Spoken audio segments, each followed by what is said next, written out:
Hi friends, welcome to my channel study with Ranjan.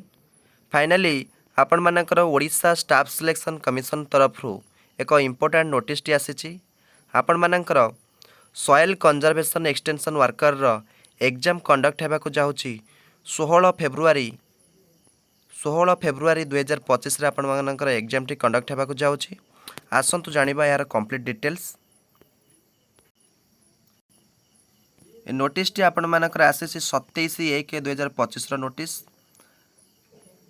आपण मानकर soil conservation extension worker रो preliminary examination होगा जाऊँगी जहाँकि आपण ओएमआर बेसिस रे आपनकर एग्जाम टी कंडक्ट करा जिवो।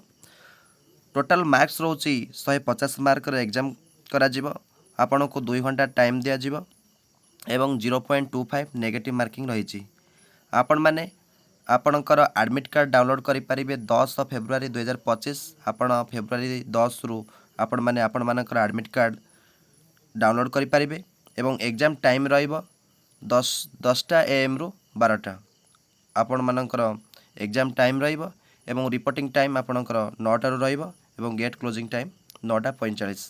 ये थिला आपण मानकर अपडेट। आपण जदि प्रथम थर विजिट करथिबे मो चैनल टी को दयाकरी मो चैनल टी को सब्सक्राइब करेंगे। आपण मानकर सपोर्ट निहाती आवश्यक। धन्यवाद।